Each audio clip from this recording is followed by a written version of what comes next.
As night falls, journey with me across Mongolia's vast steppes, where history's greatest land empire once stretched from the Pacific to Eastern Europe.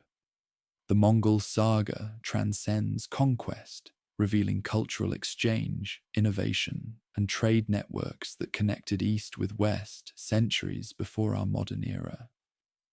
Close your eyes and travel to the windswept grasslands where Temüjin, a boy born clutching a blood clot, rose from poverty to become Genghis Khan, the universal ruler. Breathe deeply as we witness the birth of an empire that would forever alter human history. In the harsh wilderness of the Mongolian plateau, around the year 1162, a child was born to Yesuge, a minor chieftain of the Borjigin clan, and his wife, Hoelun. They named him Temüjin after a Tatar chieftain his father had captured.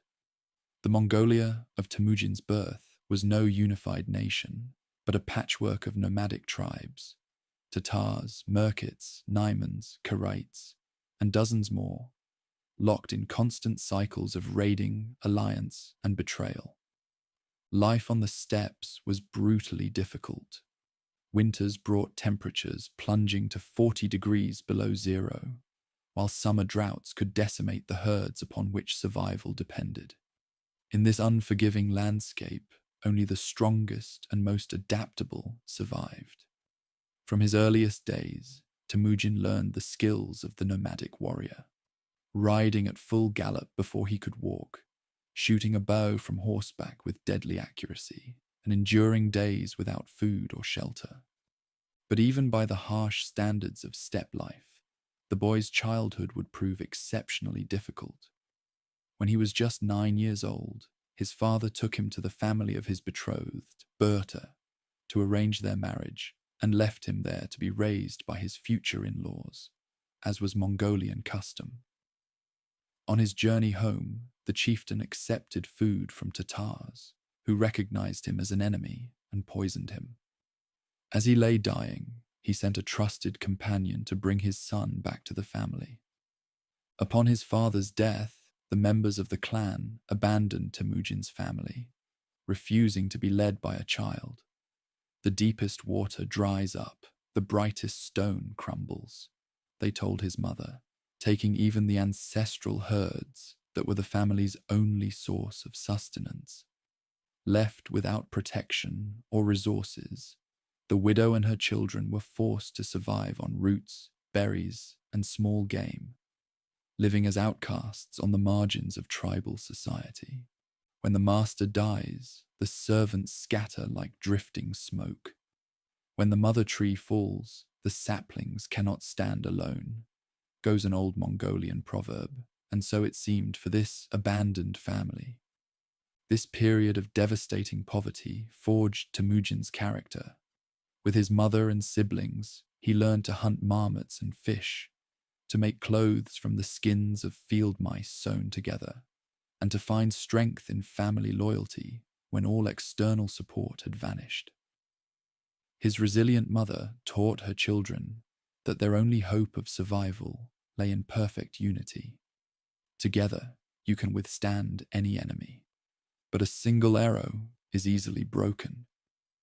Yet tragedy continued to stalk the young boy. When he was around 12 years old, he killed his half-brother Bekta in a dispute over hunting spoils, establishing his dominance within the family, but living with the grave consequences of fraternal bloodshed, one of the most serious crimes in Mongol society. Shortly after this incident, disaster struck again.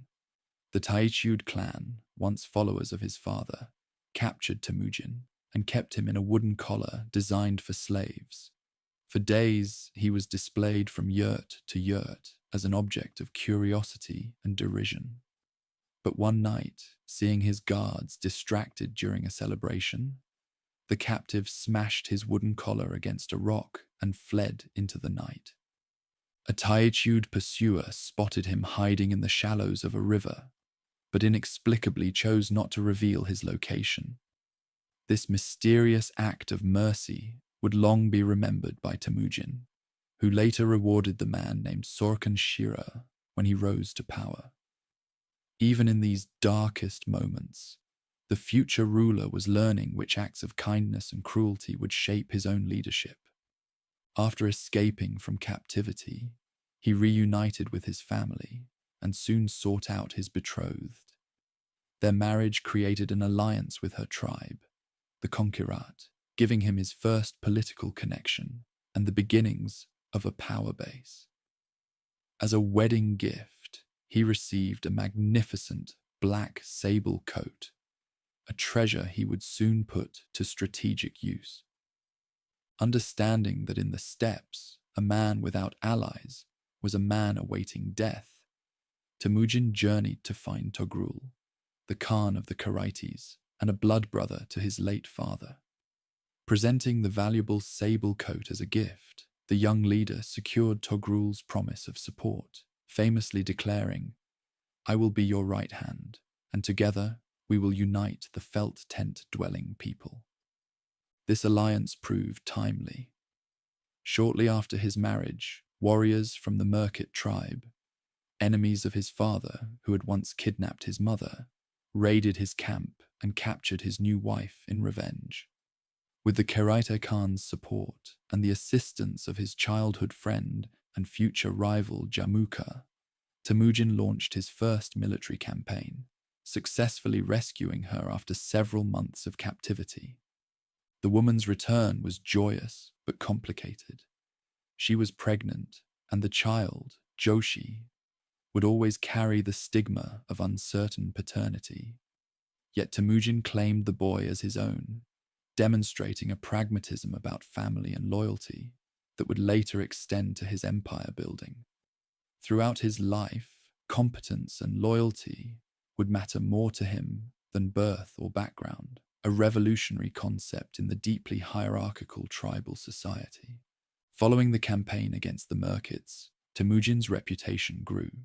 He demonstrated an unprecedented ability to attract followers not through tribal connections, but through personal loyalty. Breaking with tradition, he promoted men based on merit rather than family ties, offering advancement to anyone who proved their worth, even former enemies. This radical meritocracy drew the talented and ambitious to his banner, particularly from less prestigious clans who saw opportunity in his rising power. His expanding influence eventually strained the relationship with his blood brother and ally. The two men represented competing models of leadership. His friend followed the traditional aristocratic approach, while Temüjin created a new system based on personal loyalty and merit. When their paths diverged around 1182, their followers chose sides, beginning a protracted struggle for supremacy. This conflict would last nearly 2 decades, punctuated by battles, betrayals, and shifting alliances that gradually consolidated Mongol tribes under Temüjin's banner. In 1186, his rival's supporters proclaimed their leader, Gurkhan, an act that clarified the stakes. Only one man could ultimately rule the Mongol tribes. Throughout this period, Temüjin displayed the strategic genius that would later reshape continents. After a significant defeat at 13 sides, he retreated to regroup rather than making a desperate stand. He systematically formed alliances with his opponent's enemies, including the powerful Karaites under their Khan, his father's old ally. When these relationships became strained, as they did with Togrul around 1203, Temüjin proved ruthless in eliminating former supporters who had become obstacles. By 1206, after decades of warfare, alliance building, and political maneuvering, he had achieved what no one before him had accomplished: the unification of all Mongol and Turkic tribes of the steppe. At a great assembly called a Kurultai, held near the sacred mountain of Burkan Khaldun, the assembled tribal leaders raised him on a felt carpet and proclaimed him Genghis Khan, the oceanic ruler, the supreme leader of a unified Mongol nation. The man who had once been abandoned to starve on the steppes now stood as the unchallenged ruler of the largest confederation of nomadic peoples in history. His former blood brother, finally captured after years of conflict, refused Temüjin's offer of reconciliation, requesting instead a noble death without bloodshed. Honoring this request, the new Khan had him executed by having his back broken, a death fitting a prince, and buried his remains with honor. A final respect to the man who had been both his greatest friend and most dangerous rival. At the Kurultai, Genghis Khan immediately set about transforming this tribal confederation into a disciplined state. He instituted the Yasa, a legal code that established standard laws across all tribes. He created a decimal military system organized in units of 10, 100, 1,000, and 10,000 tumen. Overriding traditional tribal groupings, he established a rudimentary bureaucracy and a corps of messengers, arrow-bearers, who could rapidly transmit his commands across the vast territories now under his control. Perhaps most significantly, he dismantled the old tribal aristocracy, replacing it with a new elite based on loyalty and service to him. The sons of defeated chiefs were executed or marginalized, while loyal followers, regardless of background, received positions of authority. He even created a personal guard unit, the Keshig, whose members would go on to become his most trusted generals and administrators. At 44 years of age, Genghis Khan had completed the first phase of his remarkable journey, from outcast to emperor. But he was not content to rule only the Mongols. Standing before the assembled leaders at the Kurultai, he declared, "I have risen from the brown earth to the throne of gold. I intend to bring the entire world under my hoofbeats." The assembled warriors, seasoned by decades of intertribal warfare, now looked beyond the steppe to the settled civilizations that surrounded them. The wealthy but fractured Middle Kingdom of China to the south, the Muslim empires to the west, and further still, the distant kingdoms of Europe.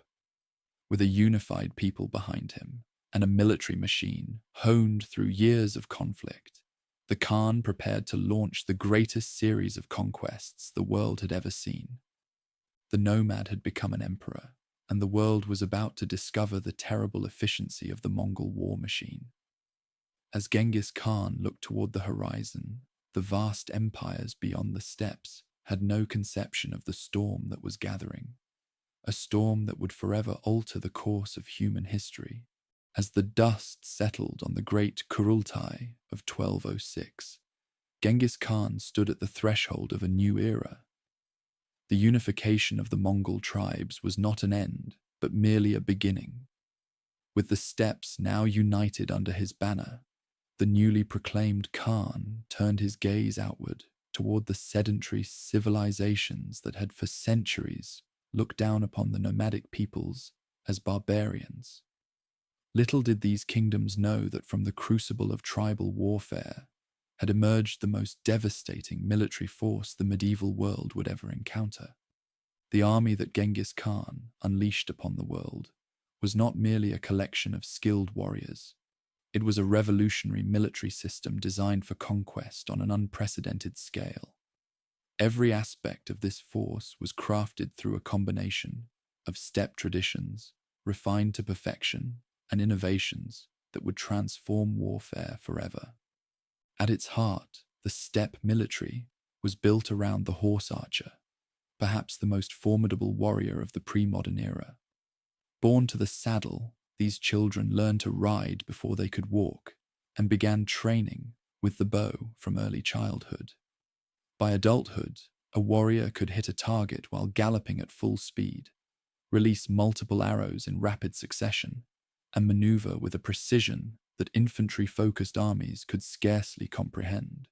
The composite bow they wielded was a technological marvel, a laminated construction of wood, horn, and sinew that could outrange most contemporary weapons. With a draw weight of over 160 pounds and an effective range of 300 yards or more, these archers could strike enemy formations long before those enemies could respond. Each fighter carried 2 or 3 bows and up to 300 arrows of various types, including specialized armor-piercing arrows for heavily armored opponents. Genghis Khan organized this lethal force into a decimal system that overrode traditional tribal affiliations. Warriors were grouped in units of 10, 100, 1,000, and 10,000. This organization facilitated precise control and communication across vast distances and complex battlefields. Perhaps most crucially, it created a meritocracy where leadership was based on skill and loyalty rather than birth. A revolutionary concept that allowed the most talented fighters to rise through the ranks regardless of their origins. Discipline was absolute. The penalty for desertion, failing to retrieve a fallen comrade, or not sharing plunder correctly, was death. Yet this harsh discipline was balanced by generous rewards. These warriors received a greater share of plunder than soldiers in almost any contemporary army, creating intense loyalty and motivation. As one Persian chronicler noted, each man is worth more than 10 of their enemies, for they all profit when they win and all die when they lose. While the steppe army's tactical brilliance was unparalleled, Genghis Khan understood that wars were won as much in the mind as on the battlefield. He elevated psychological warfare to an art form, using terror as a strategic weapon with a chilling precision. Before attacking major kingdoms, his forces would systematically annihilate smaller settlements that resisted, while sparing those that surrendered immediately. Survivors were often incorporated into his army as auxiliaries or sent ahead to spread tales of devastation, creating a wave of fear that preceded the main force. As word spread of entire cities being razed and populations massacred, many subsequent targets chose surrender over resistance. These conquerors cultivated their fearsome reputation with calculated public displays of brutality. After capturing the Tangut city of Wulahai in 1209, they executed the defending general by pouring molten silver into his eyes and ears, a gruesome spectacle designed not merely as punishment, but as a message that would travel faster than any army. Yet this terror was applied with strategic restraint.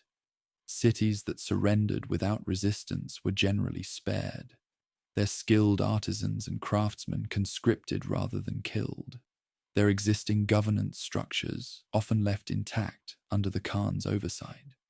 This created a powerful incentive for submission rather than resistance, allowing his forces to absorb vast territories without fighting for every inch. As one advisor reportedly told Genghis Khan, "The greatest joy a man can know is to conquer his enemies and drive them before him, to ride their horses and take away their possessions, to see the faces of those who were dear to them bedewed with tears, and to clasp their wives and daughters in his arms." What truly distinguished the steppe military from its contemporaries was its unmatched operational mobility and flexibility. While other medieval armies typically moved at 10 to 12 miles per day, these horsemen could cover 60 to 100 miles when necessary. Each warrior maintained a string of 3 to 5 horses, switching mounts regularly to prevent exhaustion. Without the need for slow-moving supply trains, the Khan's armies could appear seemingly out of nowhere, striking before defenders could prepare. Rather than relying on static formations, these nomadic warriors mastered the art of fluid battlefield tactics. Their signature maneuver was the feigned retreat, drawing enemy forces into a disorganized pursuit before turning to envelope and destroy them. At the Battle of the Kalka River in 1223, Russian forces pursued what they thought was a beaten detachment for 9 days. becoming strung out and vulnerable before the steppe fighters turned and annihilated them completely. Genghis Khan's generals were masters of the envelopment, using carefully coordinated movements to surround enemy forces from multiple directions. At the Battle of Yahuling in 1211 against the Jin dynasty, his forces split into 3 divisions, attacked from unexpected directions, and trapped the numerically superior Jin army in a devastating encirclement. Unlike many contemporary powers, these nomadic conquerors proved remarkably adaptable to new challenges. When confronting the walled cities of China, obstacles the steppe warriors had little experience with, they quickly absorbed Chinese siege expertise.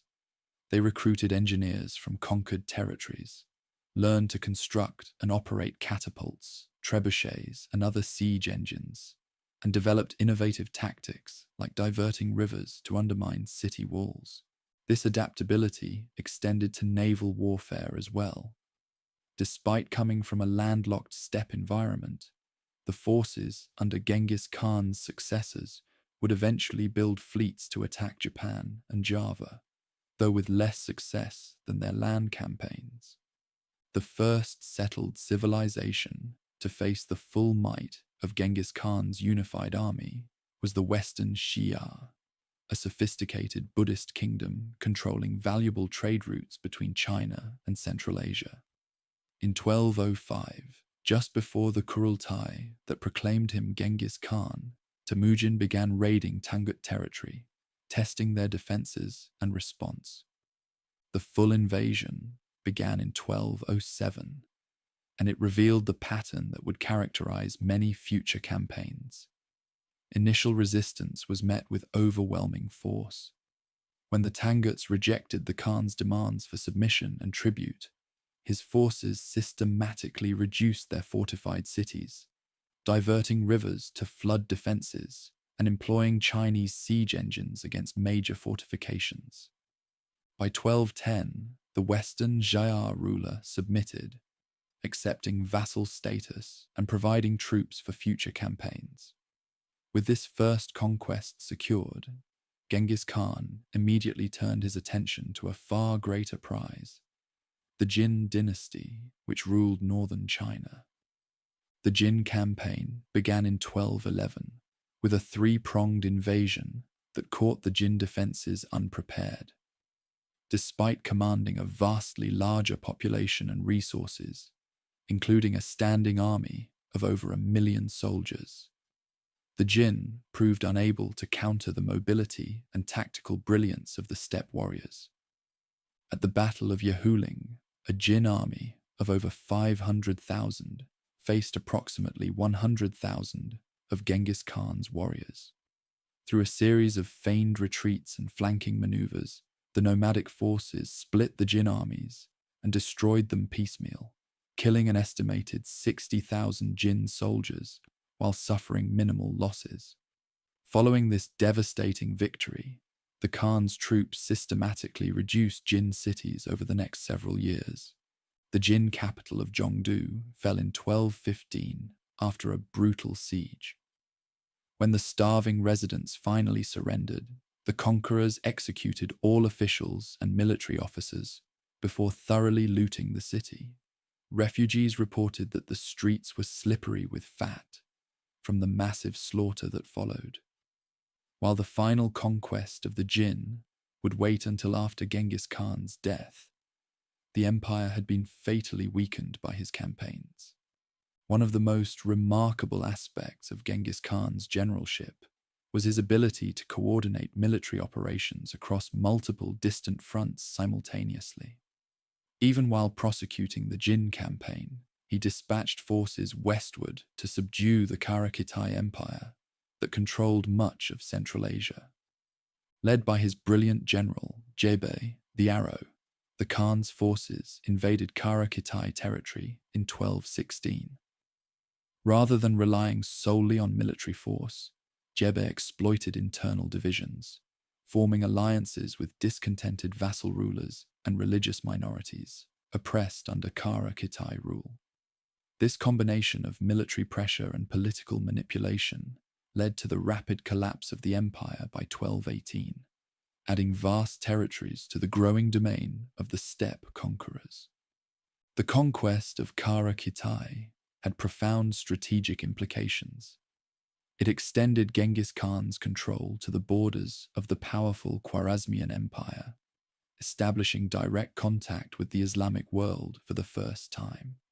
It also secured the vital trade routes of the Silk Road, giving his realm control over the lucrative east-west commerce that had flowed for centuries. Merchants who had previously paid taxes to multiple powers now dealt with a single authority, presaging the Pax Mongolica that would later connect distant parts of Eurasia.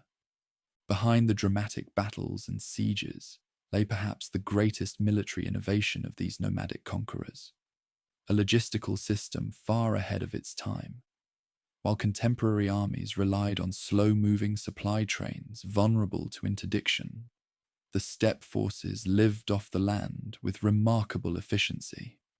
Each warrior carried dried meat paste, yogurt, and other preserved foods that could sustain him for days without resupply.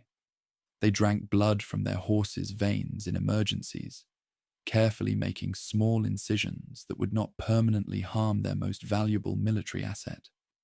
Their felt tents provided shelter in any weather conditions, and their ability to travel with minimal equipment allowed for operational speeds that confounded enemies. Intelligence gathering formed another crucial component of the Khan's military success.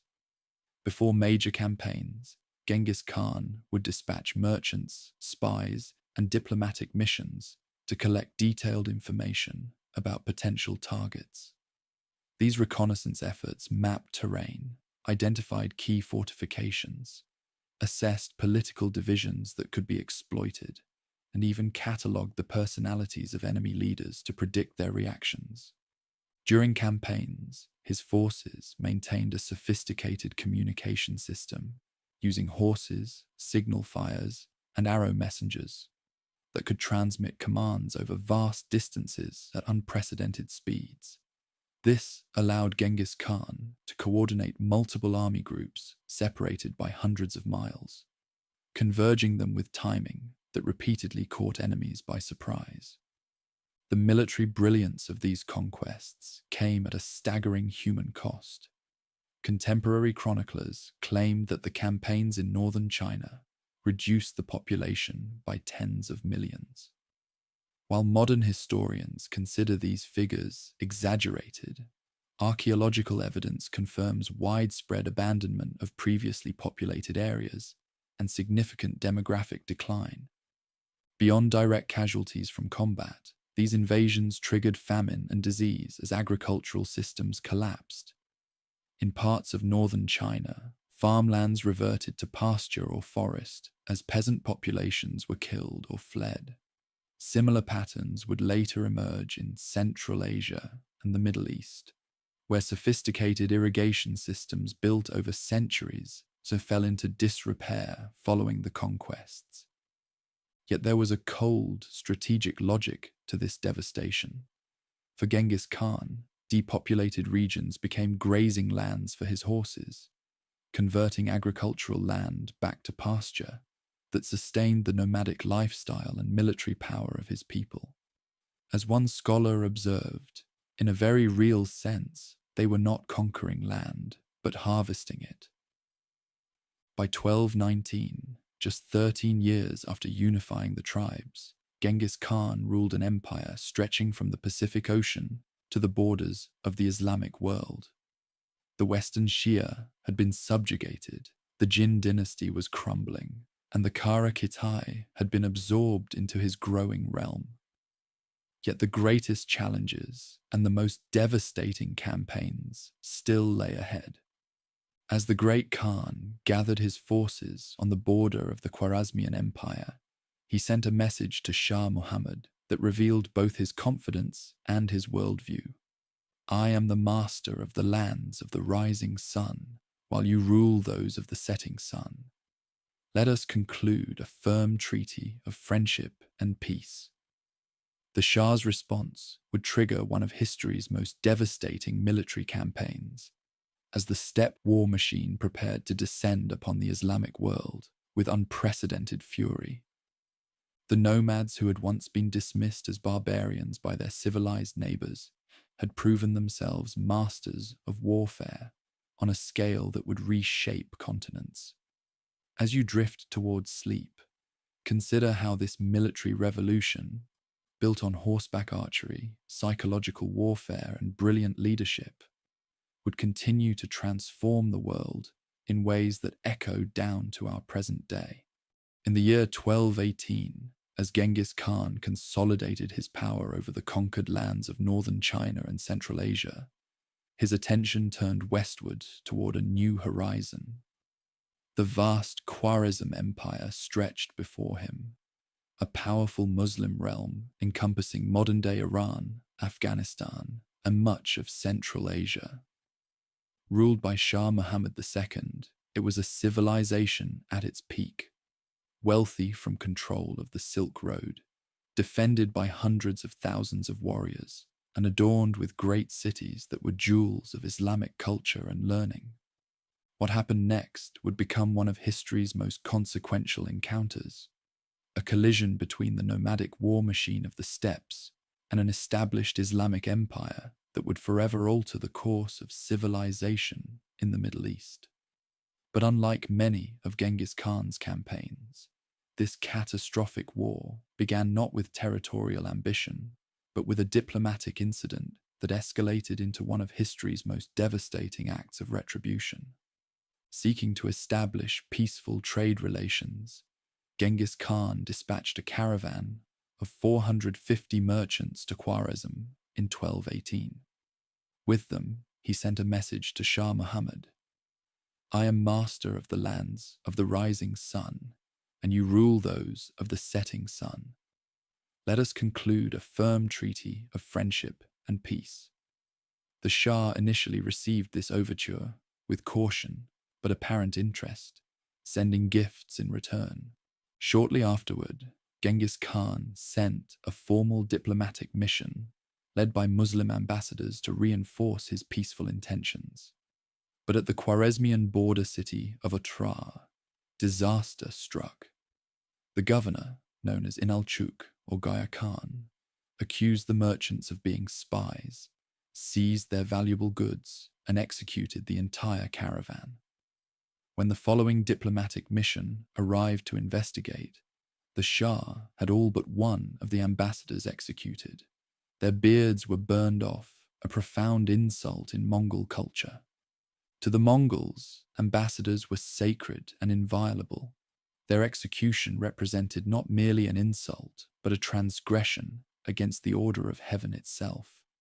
Upon hearing the news, Genghis Khan reportedly retreated alone to a mountaintop for 3 days and nights, communing with the eternal blue sky before returning with cold purpose. According to Persian chroniclers, he declared, "The sovereignty of the urban people of these territories I will give to the youngest of my sons, but first I must reduce them to such a state that the foals of my horses might frolic in their palaces." The Mongol response would be measured not in anger, but in meticulous preparation. Throughout 1219, Genghis Khan assembled what might have been the largest nomadic army ever created, possibly 200,000 warriors drawn from all corners of his growing empire. The great Khan took personal command, bringing along his sons Jochi, Chagatai, Ogadai, and Tolui to learn the arts of war and conquest. Against this force, Shah Muhammad could field a much larger army, perhaps 400,000 strong, but rather than concentrating his superior numbers for decisive battles, the Shah made a fatal strategic error. Fearing the Mongols' reputation for mobile warfare, he dispersed his forces in garrison cities across his vast empire, allowing the invaders to defeat his army in detail. The invasion began in early 1220, with the Mongol forces dividing into multiple columns to overwhelm the Shah's defenses. The city of Otrar, where the initial offense had occurred, fell, after a 5-month siege. True to his reputation for precise vengeance, Genghis Khan reserved special punishment for Inalchuk, the governor responsible for the merchant massacre. The man was executed by having molten silver poured into his eyes and ears, a death that symbolized his greed. But the fall of Otrar was merely the beginning.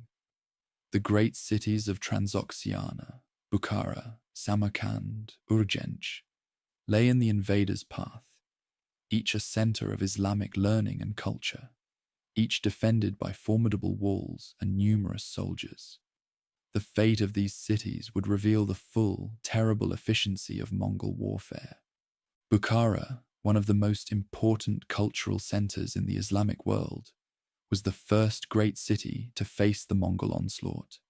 Its outer defenses fell quickly in March 1220. The garrison attempted a breakout, but was hunted down and slaughtered by Mongol light cavalry. When the city surrendered, Genghis Khan rode his horse into the main mosque, declared himself the flail of God, and ordered the city's notables to bring forth their hidden treasures. After thoroughly looting Bukhara, the Mongols employed a tactic they would repeat throughout the campaign. They used the city's population as human shields for the assault on their next target, Samarkand. Watching their neighbors driven before the Mongol army, forced to fill the moats with their bodies or charge the walls ahead of Mongol troops, had a profound psychological impact on each subsequent city. Samarkand, with its massive walls and garrison of 100,000 soldiers, was thought impregnable, yet it fell within days. The city's Turkish mercenaries attempted to surrender separately, but Genghis Khan had them executed, reinforcing his message that resistance and betrayal were equally futile. The city's artisans, some 30,000 skilled craftsmen, were deported to Mongolia to serve the growing empire, while many remaining inhabitants were massacred. As these great cities fell, Shah Muhammad fled westward rather than facing the invaders, a decision that demoralized his forces and civilian population alike. Pursued relentlessly by a special Mongol detachment led by the generals Jebe and Subutai, the once mighty ruler was eventually cornered on a small island in the Caspian Sea, where he died in isolation and despair in early 1221. The death of the Shah did not slow the Mongol advance. If anything, the campaign grew more methodical and devastating. The city of Urgench, capital of Khwarezm, resisted fiercely, fighting street by street against the invaders. Infuriated by this unexpected challenge, the Mongols diverted the Amudarya River to flood the city.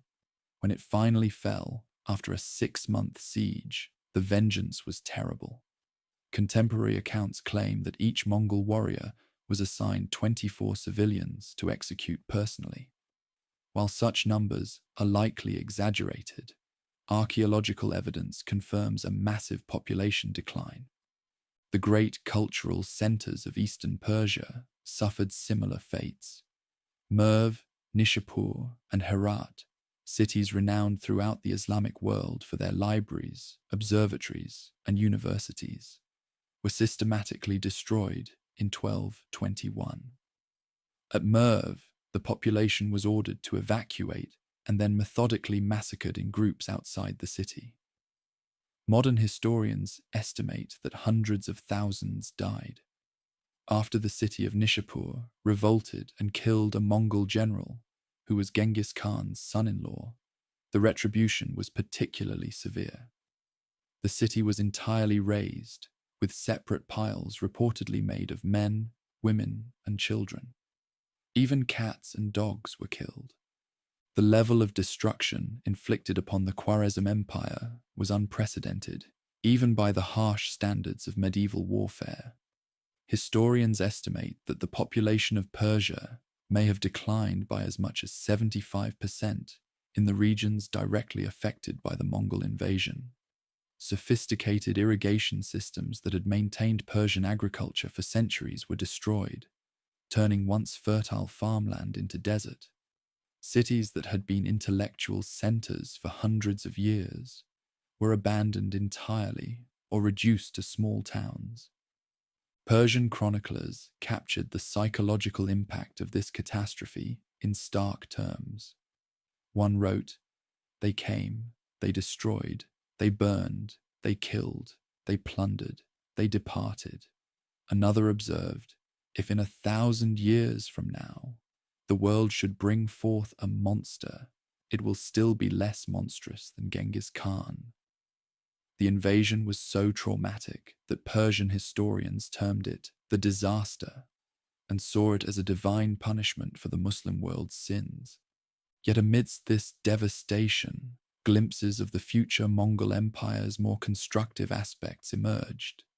Cities that surrendered without resistance, like Balkh, were generally spared. Genghis Khan showed respect to Islamic religious leaders, who approached him peacefully, ordering their religious buildings protected.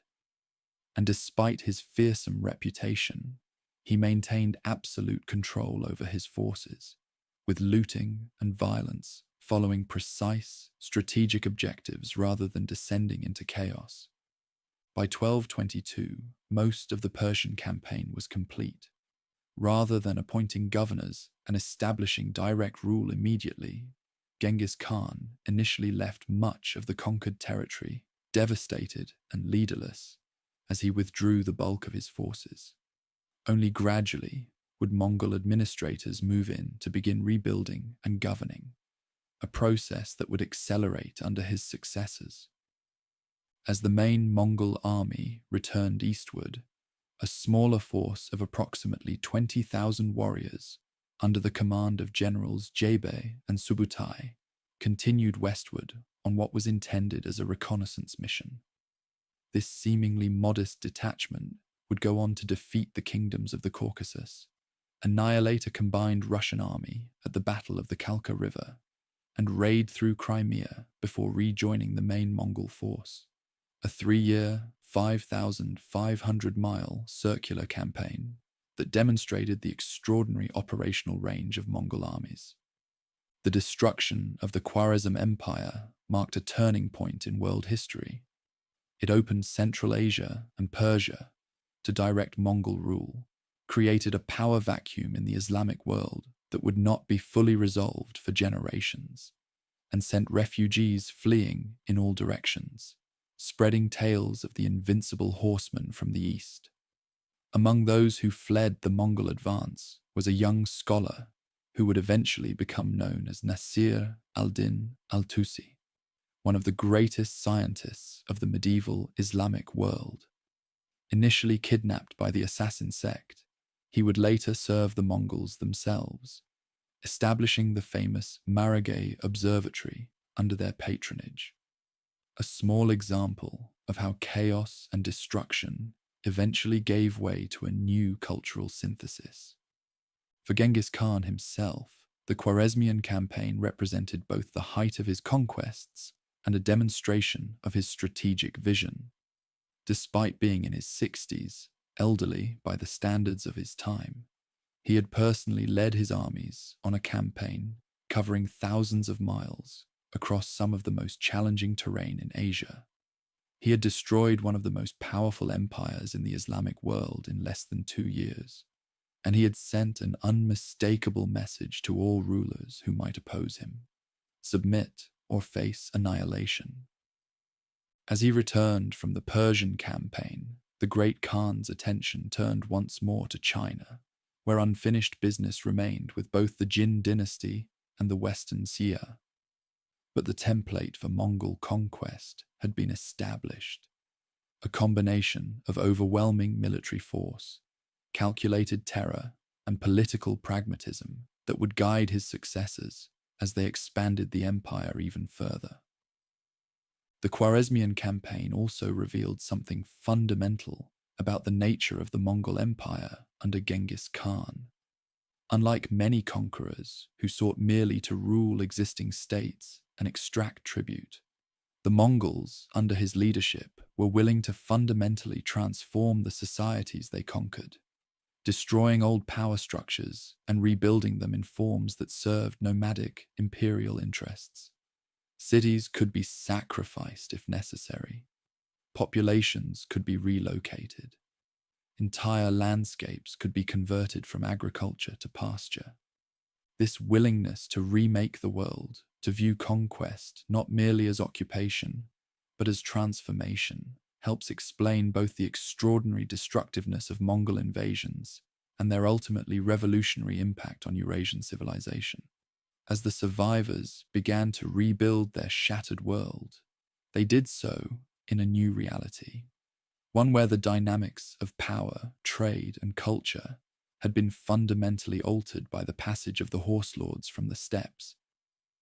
As you continue to drift towards sleep, imagine the aftermath of this great storm that swept across Persia. Picture the ruined cities slowly coming back to life, the tentative resumption of trade along the ancient Silk Road, now under Mongol protection, and consider how, even as the physical wounds began to heal, the psychological impact of the Mongol conquest would shape Persian literature, art, and historical consciousness for centuries to come, a testimony to how thoroughly Genghis Khan had fulfilled his terrible promise of vengeance. But the story of Mongol conquest was far from complete. Even as Persia struggled to recover, the shadow of Mongol expansion was falling across new lands to the west, across the Russian principalities, into Eastern Europe, and toward the heartlands of medieval Christendom. The next great collision between the nomadic empire and the settled world would unfold on the plains of Russia and Hungary, as Genghis Khan's successors carried his vision of world conquest into the European continent itself. While Genghis Khan himself never led campaigns into Europe, the groundwork for the invasion of the West was laid during his lifetime. The reconnaissance expedition of generals Jebe and Subutai that had swept through the Caucasus and into the Russian steppes had returned with valuable intelligence about the lands beyond the western horizon. As you drift deeper into slumber, imagine yourself in Eastern Europe in the year 1236, 14 years after Genghis Khan's death, as rumors spread of a terrible army gathering in the east. By this time, the empire was ruled by Ögedei Khan, Genghis Khan's third son and chosen successor. Under his direction, the expansion continued inexorably. The campaign against Europe was entrusted to Batu Khan, son of Jochi and grandson of Genghis Khan, along with the brilliant General Subutai, now in his 60s, but still the masterful military strategist who had helped forge the empire.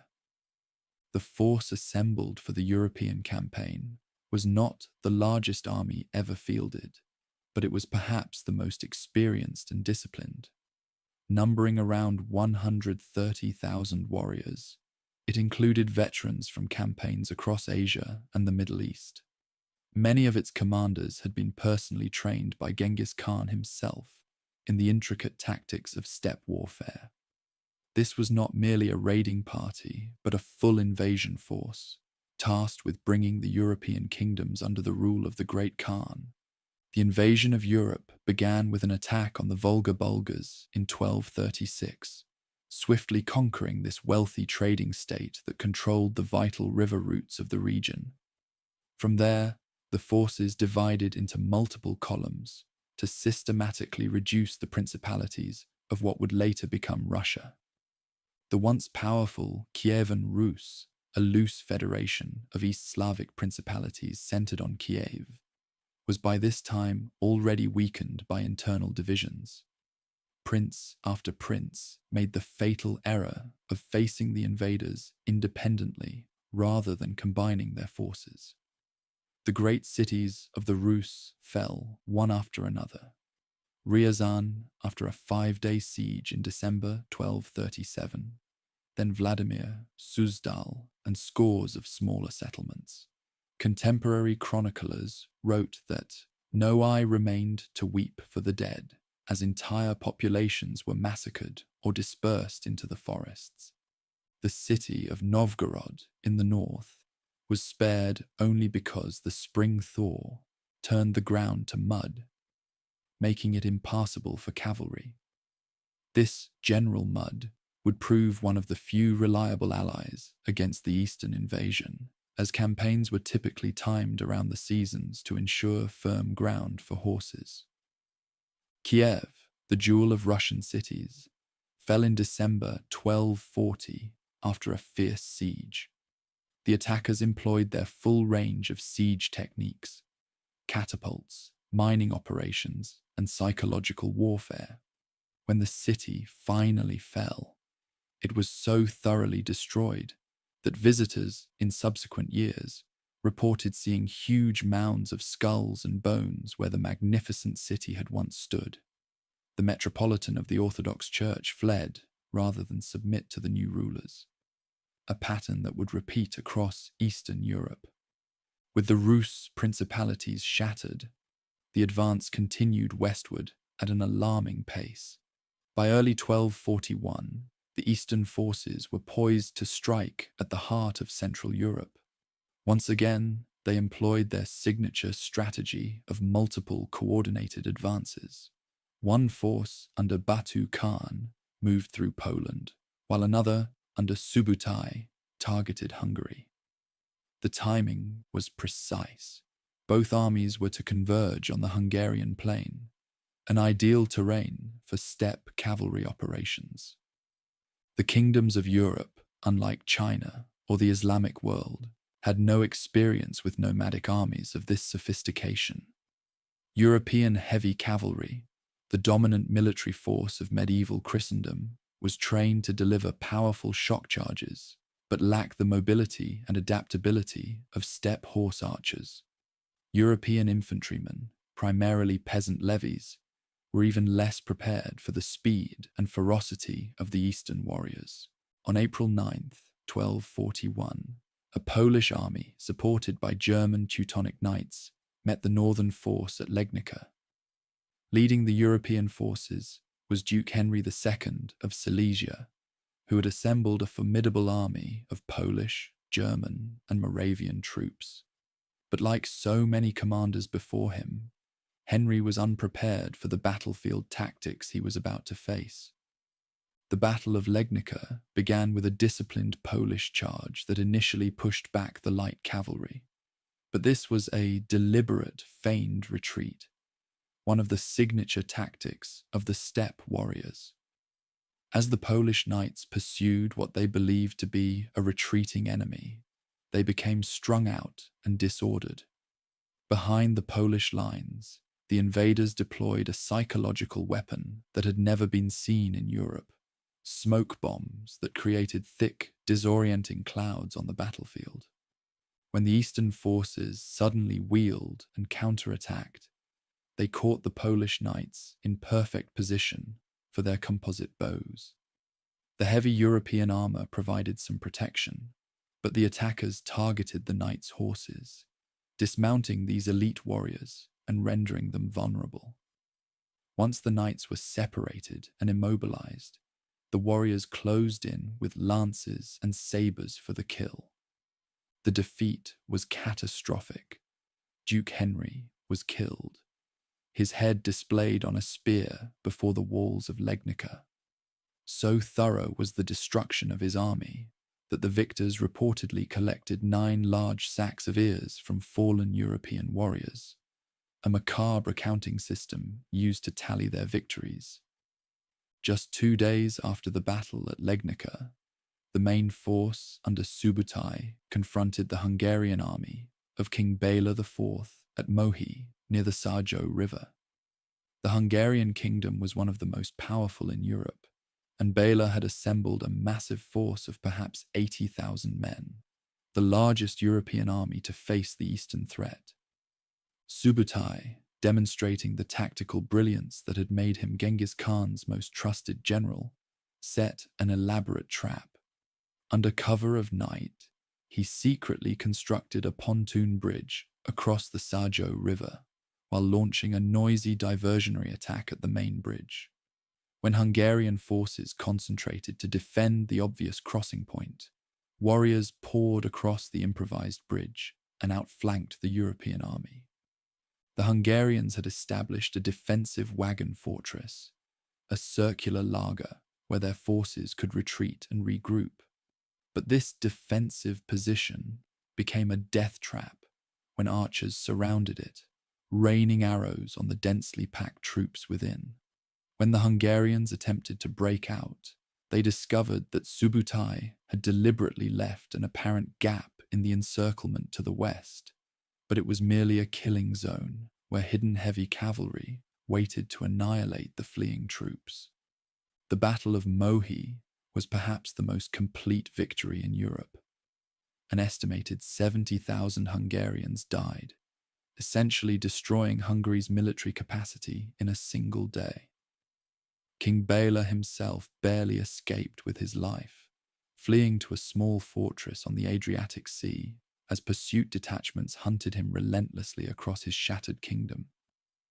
In the aftermath of these twin victories, the conquerors systematically occupied Hungary and raided into Austria, Croatia, Bulgaria, and Romania. Contemporary European sources describe their advance with apocalyptic terror.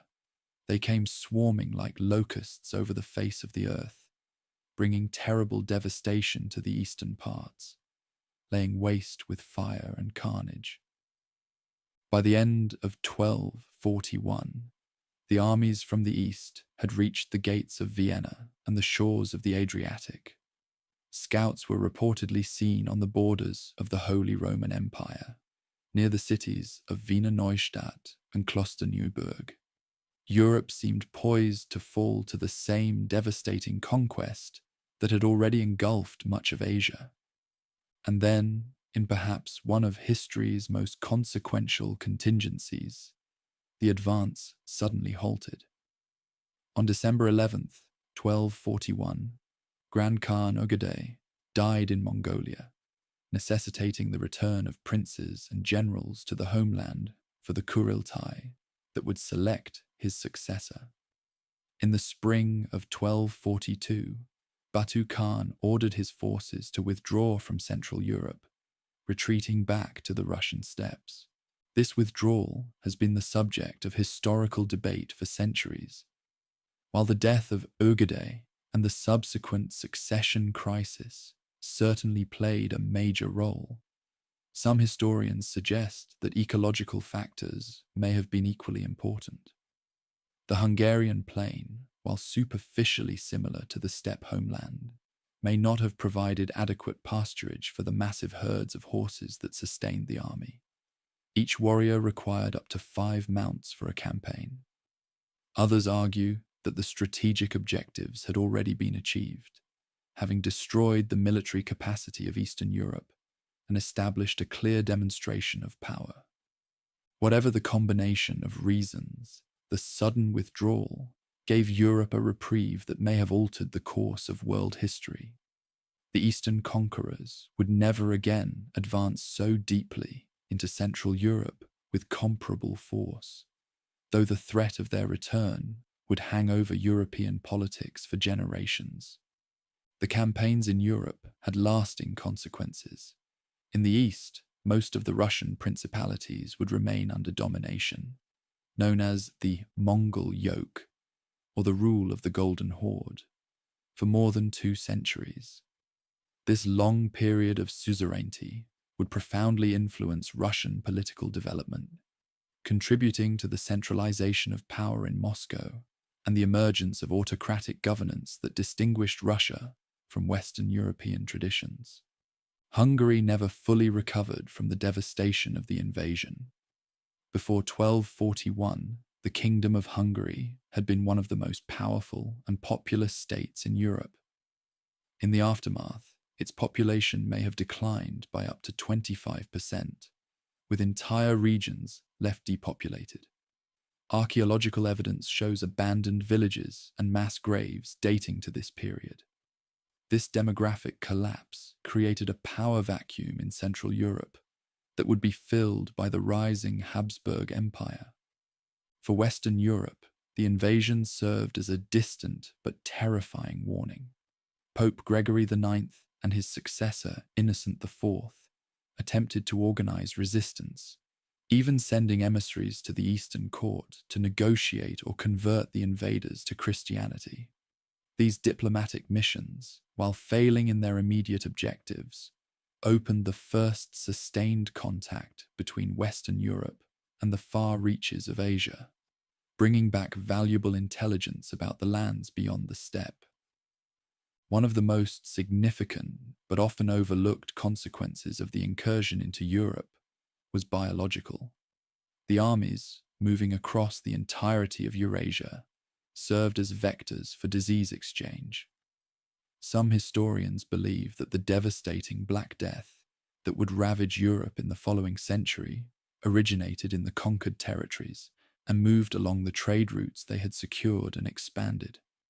Despite withdrawing from Central Europe, the conquerors remained a potent military force in Eastern Europe.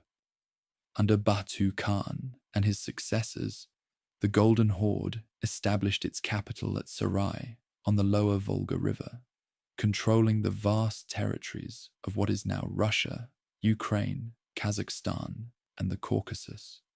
From this base, they launched punitive raids into Poland, Lithuania, and the Balkans throughout the 13th and early 14th centuries. The Eastern threat profoundly altered European military thinking. The heavy cavalry charge, long the dominant battlefield tactic of medieval Europe, had proven woefully inadequate against the mobile warfare of the steppes. In subsequent generations, European armies would gradually adapt, developing more flexible tactics and incorporating more missile troops. The military reforms of rulers like Matthias Corvinus of Hungary were directly influenced by the bitter lessons learned against the steppe warriors. Perhaps most fundamentally, the invasions shattered the isolation of medieval Europe. Through the Pax Mongolica that followed these conquests, Europe would gain unprecedented access to the technologies, goods, and ideas of distant Asia. Marco Polo's famous journey to the court of Kublai Khan would have been impossible without the relative stability and openness of rule across Eurasia. As you drift toward deeper sleep, imagine the profound relief that must have swept through Europe as news spread that the Eastern armies were withdrawing in 1242. Church bells that had been silent rang out across cities and villages. Prayers of thanksgiving replaced desperate pleas for divine intervention. For a brief moment, the peoples of Central Europe had glimpsed what so many in Asia had already experienced: the overwhelming might of the steppe war machine and the radical transformation that followed in its wake. Yet even as Europe celebrated this unexpected deliverance, the great empire was entering its period of greatest expansion and prosperity. With the death of Ögedei Khan and the subsequent selection of Guyuk Khan as his successor, the empire continued to grow under the leadership of Genghis Khan's descendants. The devastation of conquest would gradually give way to the remarkable phenomenon known as the Pax Mongolica, the Mongol Peace, that would create the largest zone of free trade and cultural exchange the pre-modern world had ever known. As the middle of the 13th century approached, the vast empire stretching from Korea to Eastern Europe entered its golden age, a remarkable period of stability, prosperity, and cultural exchange known as the Pax Mongolica, or Mongol Peace. The violent storm of conquest that had reshaped much of the known world gradually gave way to an era of relative tranquility under the rule of Genghis Khan's successors. Following the death of Ögedei Khan in 1241, a brief succession crisis ensued. After several years of regency under Ögedei's widow Törögene, the Kurultai of 1246 selected Guyuk Khan, Ögedei's son, as the third great Khan.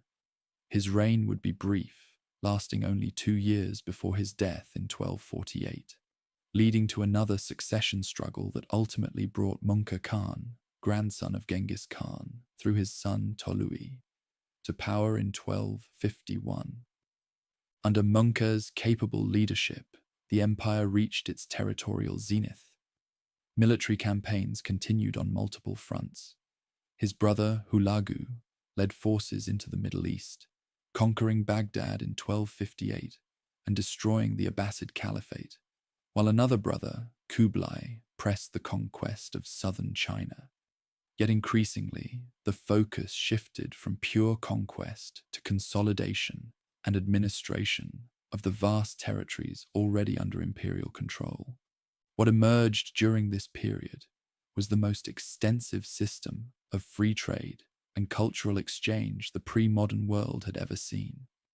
For the first time in history, one could travel from the shores of the Yellow Sea to the steppes of Hungary under the protection of a single authority. The famous Silk Road, which had functioned intermittently for centuries, now operated with unprecedented efficiency and security. Caravanserais, way stations for merchants, were established at regular intervals along major trade routes, providing food, shelter, fresh mounts, and protection for travelers. This new commercial network was built upon an innovative infrastructure designed to facilitate movement across vast distances. The imperial authorities established the Yam system, a network of post stations placed approximately a day's ride apart throughout the realm. Each station maintained fresh horses, supplies, and accommodations for official messengers and authorized travelers.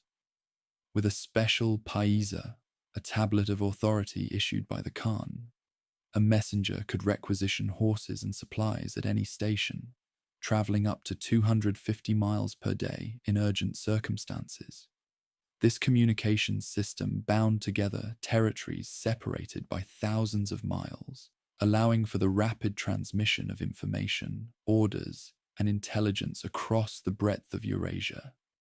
The stability of this system rested upon the ruthless elimination of banditry and local warfare within imperial territories. Merchants who had once faced dangers at every political boundary now traveled under the protection of imperial law. According to contemporary accounts, it was said that a maiden bearing a nugget of gold on her head could wander safely throughout the realm.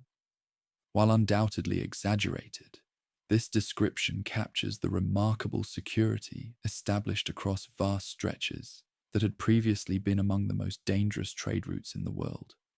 Taxation was systematized, replacing the arbitrary plunder of the conquest era. Census officials carefully counted households, livestock, and agricultural output to establish regular tax obligations. While these taxes were often heavy, their predictability allowed commerce and agriculture to recover from the devastation of the initial invasions. In many regions, tax exemptions were granted to religious institutions and to artisans practicing valuable crafts, encouraging the revival of cultural and economic life. Perhaps most remarkably, the empire practiced a level of religious tolerance unprecedented for its time. While the ruling elite initially followed traditional shamanic beliefs, they adopted a pragmatic approach to the diverse faiths of their subjects. Genghis Khan himself had declared, "I do not distinguish the merit of one religion above another. I enforce respect for all religions and favor no one in particular." This policy continued under his successors, who exempted clergy of all faiths, Buddhist monks, Muslim imams, Christian priests, and others, from taxation and conscription. This religious tolerance fostered intellectual exchange across previously impermeable boundaries. In the great cities under imperial rule, Karakoram, Samarkand, Tabriz, Beijing, scholars and clergy from across Eurasia encountered one another, often for the first time. Debate and dialogue between these traditions flourished, particularly at the imperial courts, where Khans would often arrange formal discussions between representatives of different faiths. The administrative structure of the empire at its height represented a remarkable fusion of nomadic traditions, with bureaucratic systems borrowed from conquered civilizations. At the apex stood the Great Khan, whose authority derived from the mandate of Tengri, the eternal blue sky of steppe tradition. Below him, the empire was divided into four great khanates: the Yuan dynasty in China under Kublai Khan, the Chagatai Khanate in Central Asia, the Ilkhanate in Persia, and the Golden Horde in Russia and the Western steppes. Each Khanate maintained considerable autonomy while acknowledging the theoretical supremacy of the Great Khan. This flexible arrangement allowed for diverse administrative approaches suited to different regions. In China, the Yuan dynasty adopted much of the pre-existing Confucian bureaucracy, governing through traditional institutions with imperial oversight. In the Islamic world, the Ilkhans initially ruled through military governors, but gradually incorporated local elites and Islamic administrative practices into their governance. The court at Karakorum, the imperial capital established by Ögedei Khan in Mongolia, became a microcosm of this multicultural empire. European visitors like William of Rubruck, a Franciscan friar who visited in 1254, marveled at the diversity they encountered. Rubruck described a city where Nestorian Christians, Buddhists, Muslims, and traditional shamans all practiced their faiths openly, where Chinese architects had designed the grand imperial palace, and where craftsmen from as far away as France created elaborate works for the Khan's pleasure. Within this palace stood perhaps the most famous example of cross-cultural technological exchange: a silver fountain designed by Guillaume Boucher, a Parisian goldsmith captured during campaigns in Hungary. This remarkable device dispensed fermented mare's milk, rice wine, mead, and other beverages from silver spouts shaped like lions, entertaining guests at imperial feasts with its ingenuity. It symbolized the empire's ability to collect talent from across the world and put it to service at the center of power. This period of relative peace enabled unprecedented technological diffusion across Eurasia. Innovations that had previously remained isolated within specific cultural spheres now traveled rapidly along imperial trade routes. Paper money, first developed in China, was adopted throughout the realm. Gunpowder, another Chinese invention, moved westward to revolutionize warfare in the Middle East and Europe. Printing techniques, astronomical instruments, mathematical concepts, and agricultural methods similarly spread across previously insurmountable cultural boundaries. The Grand East-West exchange, fostered by imperial rule, permanently altered the trajectory of human civilization. Crops that would transform regional diets, such as rhubarb, lemons, carrots, and new varieties of wheat, moved along the protected trade networks. Medical knowledge from the Islamic world reached China, while Chinese medical techniques traveled westward. Even fashion was transformed as textiles, designs, and techniques from across Eurasia blended to create new styles. At the economic heart of this system lay an innovation that would transform global commerce: paper currency backed by the full authority of the empire. First introduced in China, paper money was initially viewed with suspicion by merchants accustomed to metal coinage. Yet the convenience of paper for large transactions, combined with severe punishments for counterfeiting or refusing to accept it, eventually established its use throughout much of the realm.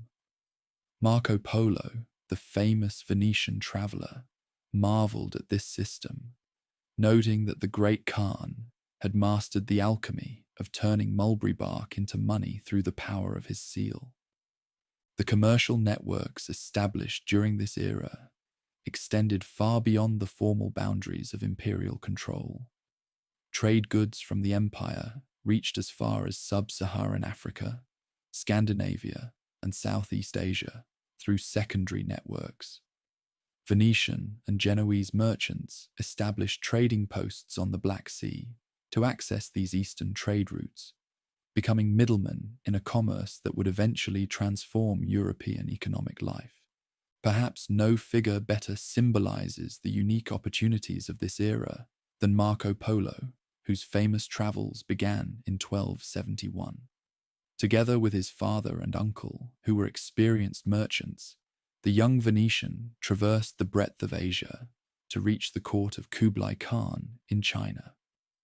According to his account, he spent 17 years in imperial service, witnessing firsthand the wealth, diversity, and sophistication of the Eastern realms. While modern historians debate the accuracy of many elements in his narrative, the very possibility of such a journey testifies to the remarkable interconnection of the medieval world under imperial protection. For all its achievements, however, the Pax Mongolica contained inherent contradictions that would eventually contribute to its unraveling. The very success of the imperial system in facilitating movement across vast distances created new vulnerabilities. Along with merchants, diplomats, and ideas, disease also traveled the protected trade routes with unprecedented ease. The Black Death, likely originating in Central Asia or China, would spread along these routes in the mid-14th century, eventually killing perhaps a third of Europe's population and causing similar devastation across much of Asia. Another contradiction lay in the tension between nomadic traditions and sedentary governance. The original success of the imperial armies had rested on the martial skills developed through the nomadic lifestyle of the steppes. Yet as the ruling elite increasingly settled in cities, adopted the customs of conquered peoples, and integrated into sedentary administrative systems, their military advantages gradually eroded. Future generations of imperial princes, raised in palaces rather than on horseback, would struggle to maintain the fierce discipline and hardiness that had characterized their ancestors. Religious tensions also grew despite the official policy of tolerance. In the Ilkhanate, Hulagu's destruction of Baghdad and execution of the last Abbasid caliph in 1258 created deep resentment among Muslim subjects. Although later Ilkhans converted to Islam, beginning with Ghazan Khan in 1295, the wounds of the conquest era healed slowly. Similar tensions emerged in China as the Yuan dynasty under Kublai Khan privileged foreign administrators over native Chinese officials, creating resentment that would eventually contribute to the dynasty's downfall. Political unity, too, proved difficult to maintain across such vast and diverse territories. The death of Mongke Khan in 1259 triggered a civil war between his brothers Kublai and Arik Böke, essentially splitting the empire. Although Kublai emerged victorious, subsequent decades saw the gradual fragmentation of imperial unity. By the end of the 13th century, the four major khanates functioned as essentially independent states, bound by family ties and cultural connections, but increasingly pursuing divergent policies. Yet even as political fragmentation accelerated, the commercial and cultural networks established during the imperial era continued to function. The decline of central authority was a gradual process, not a sudden collapse. Trade routes remained active, ideas continued to circulate, and many administrative innovations survived the political disintegration of the United Empire. The legacy of this remarkable period would endure long after the political structures that created it had faded. The vision of Eurasian unity, first realized under imperial rule, would inspire later conquerors from Timur to the Russian Tsars. The vast commercial networks established in this era would provide the foundation for the emerging global economy of the early modern period. and the unprecedented exchange of ideas, technologies, and cultures would permanently alter the trajectory of human civilization, ending the isolation of regional knowledge systems and creating the preconditions for the scientific and commercial revolutions that would later transform the world. As you drift deeper into sleep, imagine yourself as a traveler on the Silk Road during this remarkable era. Picture the caravans of two humped Bactrian camels laden with silk, spices, and porcelain, making their way across the windswept expanses of Central Asia. Envision the bustling markets of Samarkand and Bukhara, where merchants from India, China, Persia, and Europe haggled in a dozen languages. Consider the scholars in Baghdad and Tabriz, poring over astronomical texts from China alongside medical treatises from Greece, synthesizing knowledge from distant traditions into new insights. This world, connected yet diverse, brutal in its origins yet remarkably open in its mature form, represented a unique moment in human history when the barriers between civilizations temporarily fell away. Though it would ultimately prove impossible to maintain the political unity of such vast territories across such diverse cultures, the dream of a connected Eurasia, first realized in this period, would continue to resonate through the centuries that followed. But even at the height of its power and prosperity, signs of future challenges were emerging. The sons and grandsons of Genghis Khan, raised in palaces rather than on the steppes, began to lose the fierce qualities that had enabled the initial conquests. Succession disputes grew more common and more destructive. And in the diverse territories under imperial rule, new forces were gathering strength that would eventually challenge the authority of the descendants of the great Khan. The story now turns toward decline, the gradual fragmentation of the united empire into separate khanates, the challenges they faced from internal rebellions and external enemies, and the eventual disappearance of the world system first established by Genghis Khan and his immediate successors. Yet this decline, like the rise that preceded it, would reshape the map of Eurasia and leave an indelible mark on human civilization. All great empires eventually face decline, and the vast realm established by Genghis Khan proved no exception to this historical pattern. As you continue drifting towards sleep, let us explore how the largest contiguous land empire in history gradually fragmented and dissolved, transforming from a unified global power into separate kingdoms with diverging destinies. The seeds of division were planted even during the height of imperial expansion. When Mongol Khan died in 1259 during a campaign against the southern Song dynasty in China, no clear succession process was in place. His brothers Kublai and Arik-Boke both claimed the throne, leading to the first major civil war within the ruling family. Though Kublai eventually prevailed in 1264, this conflict fundamentally altered the nature of imperial unity. Kublai Khan, upon securing his position as Great Khan, made a momentous decision that symbolized a growing divide within the empire. He moved the capital from Karakoram in the Mongolian homeland to Khanbalik, modern Beijing, establishing the Yuan dynasty in China. While this strategic choice allowed him to better administer the wealthy Chinese territories, it alienated the traditional steppe aristocracy, who saw it as abandonment of ancestral ways. Many nobles in the Mongolian heartland refused to recognize Kublai's authority, viewing him as too cynicized, too influenced by Chinese culture and governance models.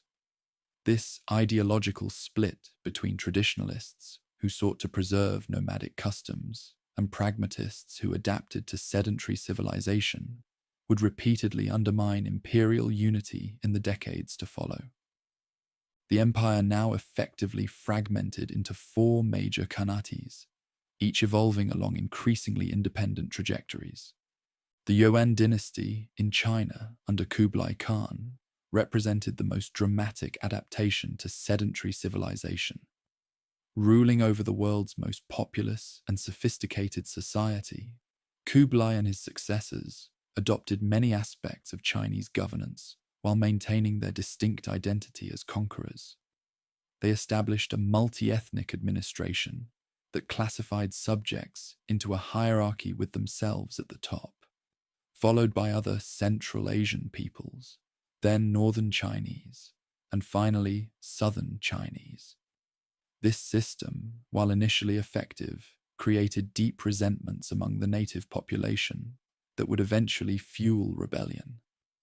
Despite these tensions, the Yuan period saw remarkable cultural and technological achievements.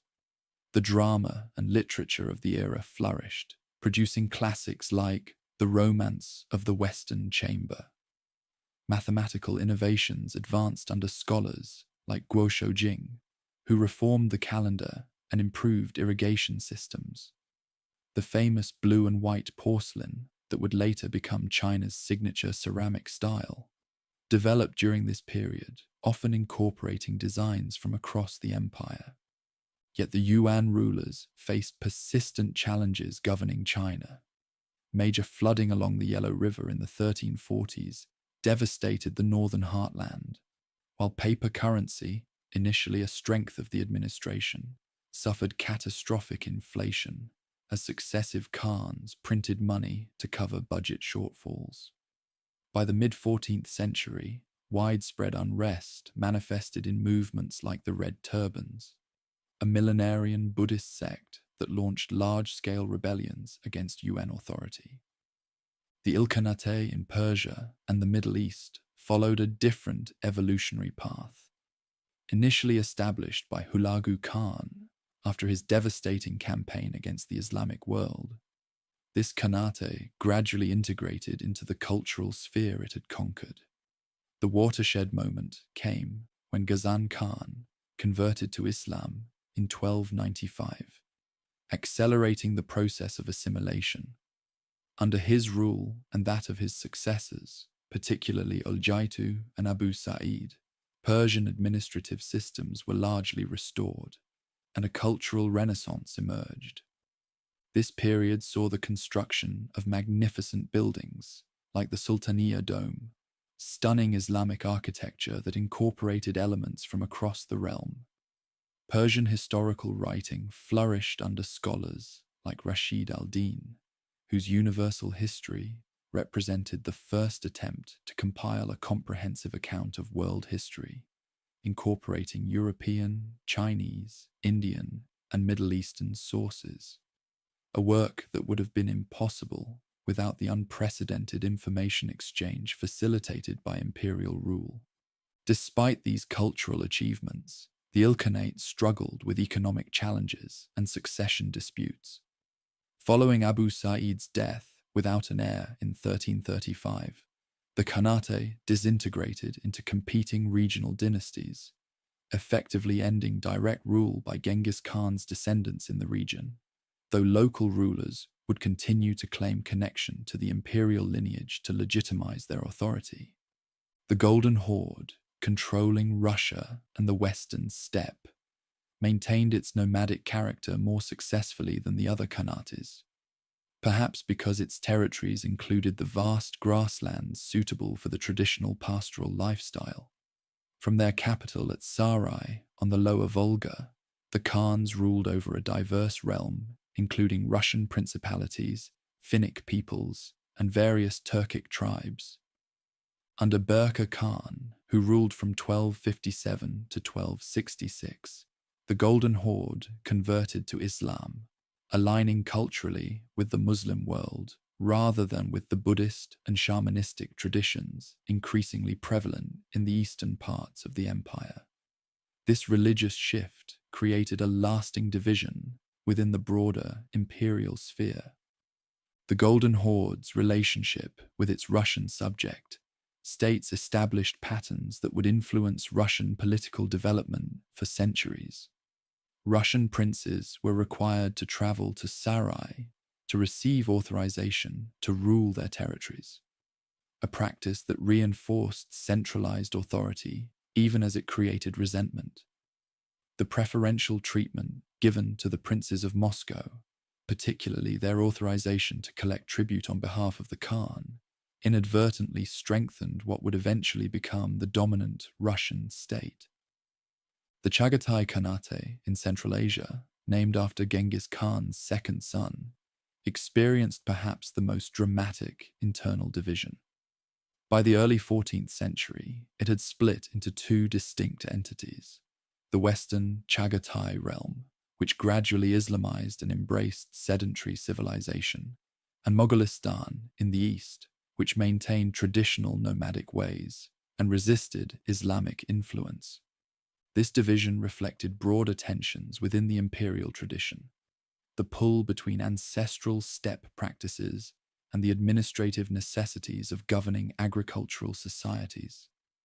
It also demonstrated how geography shaped divergent paths. As territories with extensive grasslands could sustain nomadic traditions, while regions dominated by farmland and cities required different governance approaches. Beyond these political divisions, several factors accelerated the empire's fragmentation. The first was ecological.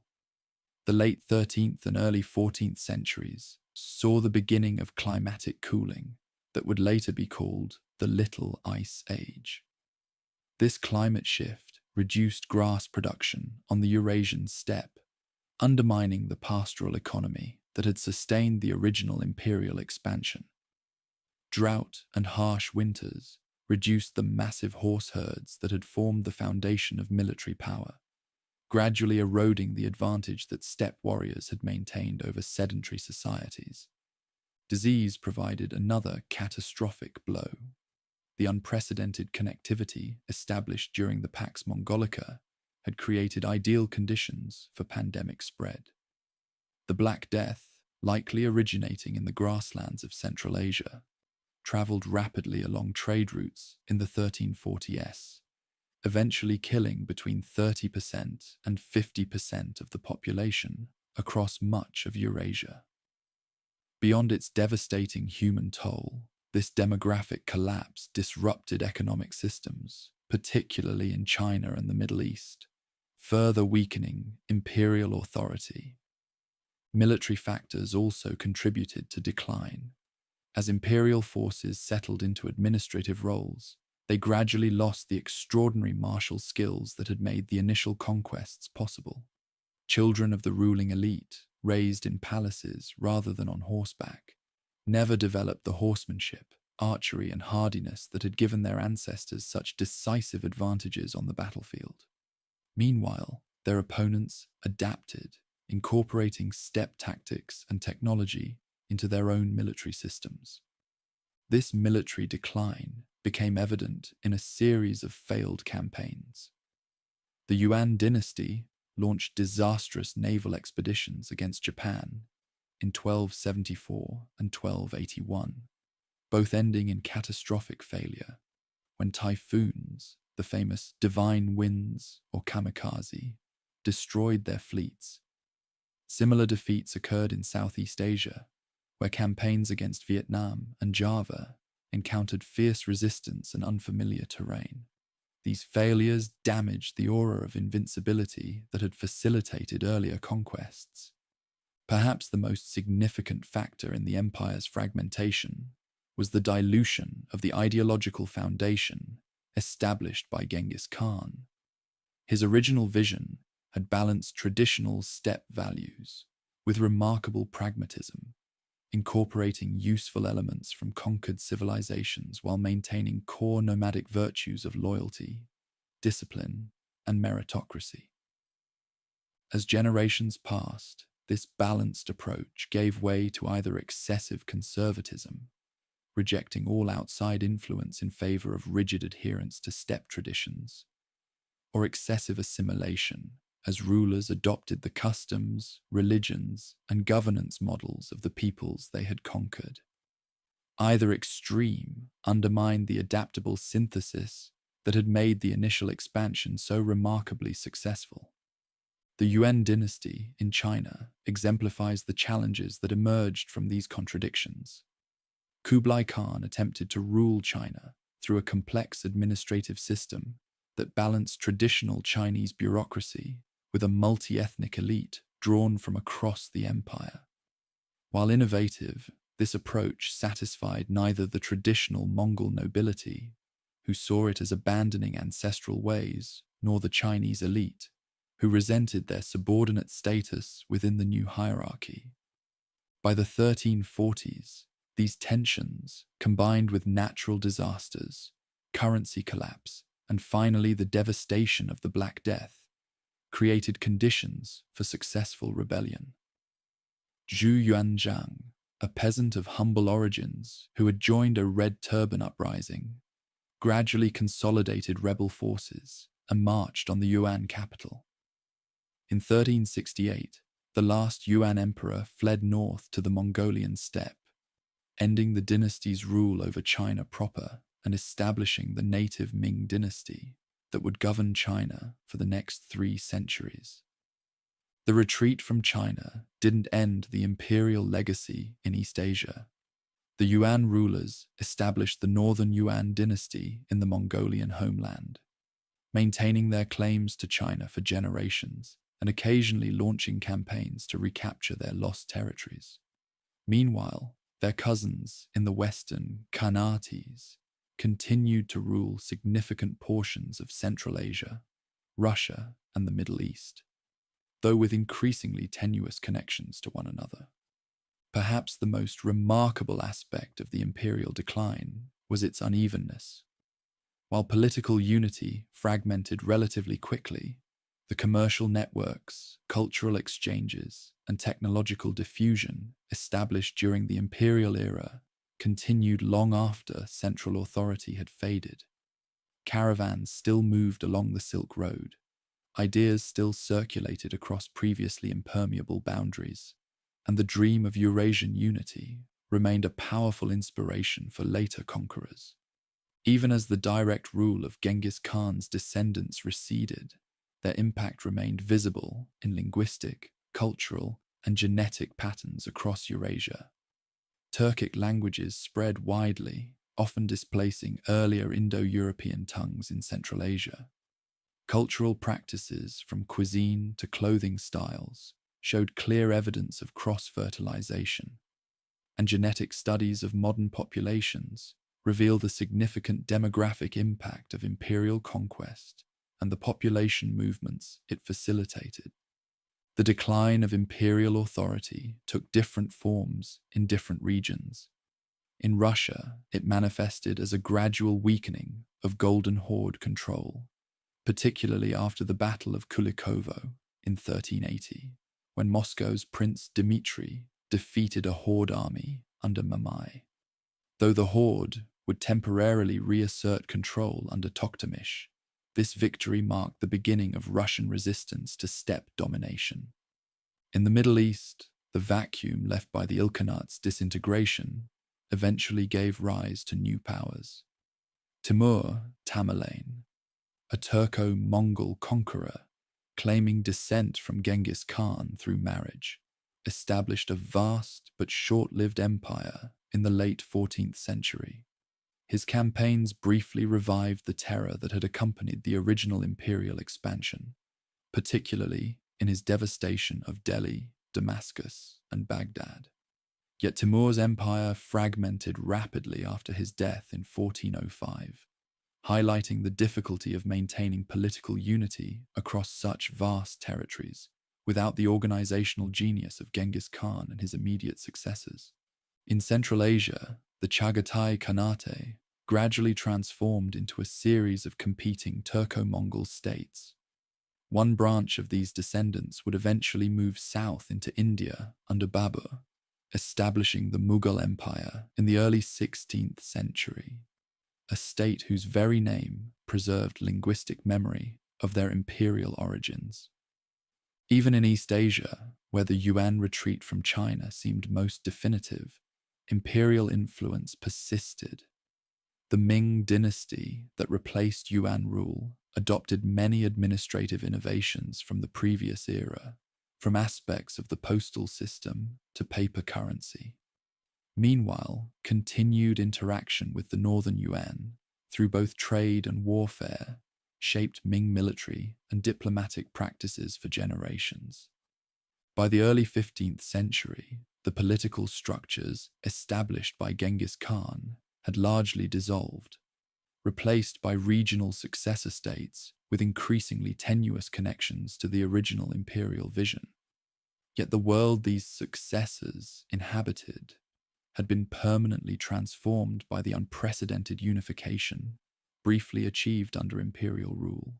The memory of this unity, of a single authority spanning from Korea to Hungary, would influence political imagination for centuries to come. As you continue drifting toward deeper sleep, imagine the last descendants of the once mighty conquerors, still living in the grasslands of Mongolia, gazing at the same eternal blue sky that had inspired their ancestor. Though their political power had waned, the echoes of their impact continued to resonate across Eurasia, in trade routes, in diplomatic practices, in the movement of peoples, and in the exchange of ideas. The decline of the largest contiguous land empire in history was not a simple story of collapse, but rather a complex process of transformation. As the structures of imperial rule gradually gave way to new political formations that nevertheless carried forward many elements of the remarkable synthesis first forged in the crucible of conquest. And even as direct rule faded, the vision of Eurasian unity, first realized under the protection of imperial power, would continue to inspire later conquerors, from the Russian Tsars to the Mughals of India. Yet the final dissolution of the imperial system was still to come. The last remnants of the Golden Horde in Russia, the scattered successor states of Central Asia, and the northern Yuan in Mongolia would face new challenges in the coming centuries. From the rise of gunpowder empires to the expansion of Russian power across northern Eurasia, their final fate and the ultimate legacy of Genghis Khan's extraordinary creation would unfold across territories stretching from Eastern Europe to the Pacific Ocean, a story of adaptation, resistance, and ultimately transformation in the face of a changing world. As the echoes of imperial glory faded across Eurasia, the fragmented remains of the once mighty realm entered their final chapter. The last days of the great steppe empire unfolded gradually over centuries, rather than in a single dramatic collapse. As you drift toward the deepest realms of sleep, let us trace how the last remnants of this extraordinary historical phenomenon gradually disappeared from the world stage, leaving behind an indelible legacy that continues to shape our world today. The fate of each successor state followed its own distinct path, influenced by geography, local conditions, and the emergence of new regional powers. In the easternmost territories, the northern Yuan dynasty, established by the royal family after their expulsion from China, maintained the closest connection to the original imperial homeland. Retreating to the Mongolian plateau, these descendants of Kublai Khan preserved traditional steppe culture while nursing dreams of reconquering China. Their ambitions were not entirely unrealistic. Under Togon Temür, the last Yuan emperor to rule China, and his successors, the northern Yuan maintained significant military power and repeatedly raided Ming territory. For decades, the Ming dynasty devoted enormous resources to campaigns against this persistent threat, building elaborate defensive networks that eventually evolved into sections of the Great Wall that tourists visit today. The decisive blow to northern Yuan power came in 1388, when Ming forces under General Lan Yu defeated them at the Battle of Bua Lake. This catastrophic defeat killed much of the remaining imperial nobility and scattered the survivors. Though the northern Yuan continued to exist nominally until the 1600s, they never again posed a serious threat to China, increasingly confined to the Mongolian homeland and gradually losing territory to the rising Oirat Confederation of Western Mongolia. The slow disintegration accelerated in the late 16th century when Altan Khan, a powerful Mongol leader, converted to Tibetan Buddhism and established a close relationship with the Gelug school, conferring the title of Dalai Lama on its leader. This religious transformation fundamentally altered steppe culture, as monasteries became centers of power and large numbers of men entered monastic life rather than becoming warriors. The martial traditions that had enabled the original conquests gradually atrophied as Buddhist values of non-violence replaced the fierce ethos of the steppe. By the 17th century, the once unified Mongolia had splintered into numerous competing khanates. This fragmentation left them vulnerable when a new nomadic power, the Manchus, rose to prominence. In 1636, the southern Mongols submitted to Manchu authority, and by 1691, most of Inner Mongolia had been incorporated into the Qing dynasty. Outer Mongolia maintained greater independence until 1755, when it too came under Qing control, effectively ending the last direct political connection to the imperial legacy in its homeland. In Central Asia, the fate of the Chagatai Khanate followed an equally complex path of fragmentation and transformation. By the mid-14th century, it had already split between the western region, increasingly integrated into the Islamic world, and the eastern territory of Mogolistan, which maintained stronger connections to traditional steppe culture. This division widened over subsequent generations as different political and cultural forces shaped each region. The western Chagatai territories gradually evolved into the Timurid Empire, following Timur's conquests in the late 14th century. Though Timur claimed connection to the imperial lineage through marriage rather than direct descent, he consciously modeled aspects of his rule on the imperial precedent, combining steppe military tactics with Islamic governance principles. The magnificent buildings he constructed in his capital of Samarkand, still standing today, blend architectural influences from across his conquered territories, from Persia to India. After Timur's death in 1405, his empire fragmented among competing heirs. One branch of his descendants under Babur would eventually establish the Mughal Empire in India in 1526, preserving elements of steppe tradition within an increasingly Persianate and later Indian cultural context. The very name Mughal derives from Mongol, preserving linguistic memory of origins even as cultural connections grew increasingly tenuous. Eastern Chagatai territories followed a different trajectory, gradually being absorbed into the expanding Dzungar Khanate, a powerful confederation of Western Mongol tribes that briefly established the last great nomadic empire in the 17th and early 18th centuries. At its height, the Dzungar state controlled vast territories from the Altai Mountains to eastern Kazakhstan before being completely destroyed by Qing expansion in the 1750s. The Ilkhanate in Persia had already collapsed by the mid-14th century, dissolving into competing regional dynasties. The plague, economic disruption, and succession disputes had fatally undermined central authority. Yet even as political structures fragmented, cultural synthesis continued. The Jalayirid and Timurid dynasties that emerged from this dissolution preserved and developed the remarkable artistic and intellectual traditions established during the imperial period. Persian painting reached new heights of sophistication, blending Chinese-influenced landscape techniques with Islamic artistic traditions. Historical writing flourished, preserving crucial records of the imperial era, and Persian administrative systems, themselves partly adapted and reformed during Ilkhanid rule, spread to neighboring regions, influencing governance from Anatolia to India.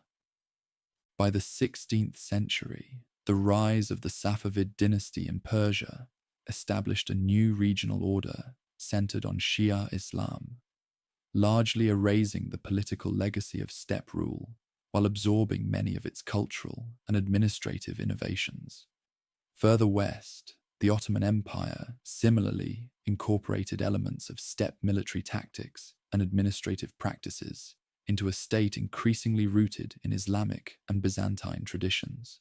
Perhaps the most dramatic and consequential transformation occurred in the territories of the Golden Horde in Russia and the Western Steppes. From the late 14th century, this once powerful Khanate underwent a process of fragmentation, splitting into several competing hordes.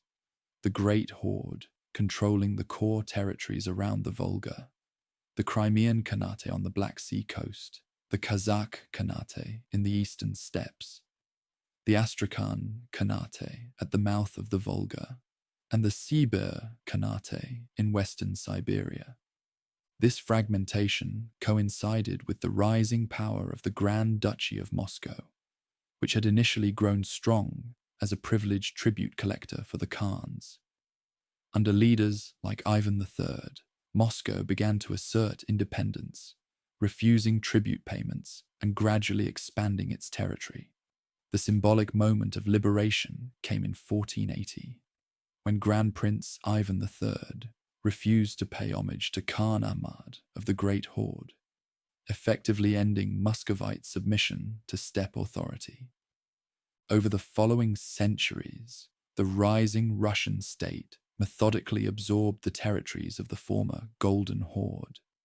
In 1552, Ivan IV, the Terrible, conquered the Khanate of Kazan, and in 1556, the Khanate of Astrakhan. These conquests gave Russia control of the entire Volga River Valley, cutting off the remaining steppe powers from one another. The Sibir Khanate fell to Cossack adventurers in the 1580s, opening Siberia to Russian colonization. The Crimean Khanate maintained independence longer by accepting Ottoman protection, launching devastating raids into Russian territory as late as 1571, when they burned Moscow. Yet even this last powerful successor state eventually succumbed, annexed by Catherine the Great's Russian Empire in 1783. The last politically significant remnant, the Kazakh Khanate, maintained independence until the 18th century, when Russian expansion gradually reduced their territory and autonomy.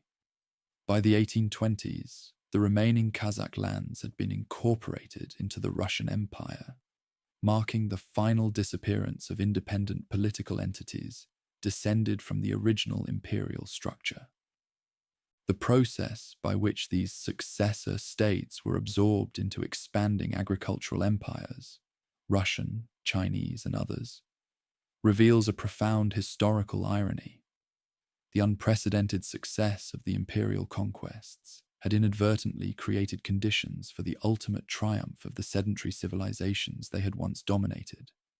By connecting distant regions through protected trade routes, the imperial system had facilitated technological diffusion that gradually eroded the military advantages of steppe warriors. Gunpowder weapons, first introduced to Europe partly through the connected trading world of the Pax Mongolica, eventually neutralized the decisive advantage of the composite bow. The organizational techniques pioneered by imperial armies were studied and adapted by their former subjects, creating military systems that could match steppe mobility while fielding vastly larger forces. Climate change further undermined the traditional steppe advantage. The Little Ice Age that began in the late medieval period reduced the productivity of the Eurasian grasslands, limiting the size of horse herds that could be maintained, and consequently reducing the military potential of nomadic societies. As pastures became less reliable, the economic foundation of steppe power gradually eroded. Religious and cultural transformations also played a crucial role in this historical denouement. The conversion of many steppe peoples to universalizing religions, Islam in the West, Buddhism in the East, gradually replaced the spiritual framework that had motivated the original conquests. The warrior ethos that Genghis Khan had harnessed gave way to different value systems, often emphasizing stability and religious piety over expansion and conquest. Yet even as the political structures established by the imperial conquest disappeared, their legacy persisted in profound and often unexpected ways. Linguistic patterns across Eurasia still reflect the massive population movements triggered by imperial expansion and collapse. The Turkic languages spoken today from Turkey to Xinjiang largely spread during this period, often displacing earlier Indo-European tongues. Genetic studies of modern populations reveal the biological impact of these historical events. Research has identified a Y chromosomal lineage present in approximately 8% of men across a vast region of Asia, likely connected to the imperial expansion and the reproductive opportunities it created for the conquering elite. This means that today, an estimated 16 million men may carry genes directly descended from the imperial ruling clan, what researchers have called the Genghis Khan effect. Cultural and institutional legacies proved equally enduring. Russian political development was profoundly shaped by centuries of interaction with steppe powers. From governance practices to diplomatic protocols, Chinese administrative systems incorporated numerous innovations from the Yuan period. And across Central Asia, social structures still partly reflect the tribal reorganizations implemented under imperial rule. Even the geography of the modern world bears the imprint of this historical epoch. Many contemporary national borders in Central Asia approximately follow the divisions between imperial administrative units or successor khanates. The distribution of ethnic and linguistic groups across Eurasia still partly reflects population movements from this period. And the modern Mongolian nation, though occupying only a fraction of the original imperial territory, preserves cultural continuity with the homeland of Genghis Khan.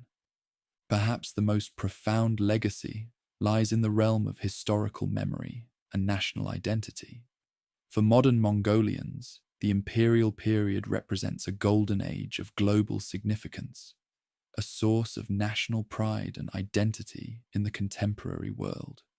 Streets, airports, and businesses in Ulaanbaatar bear the name of Genghis Khan, and his image appears on everything from vodka bottles to hotels.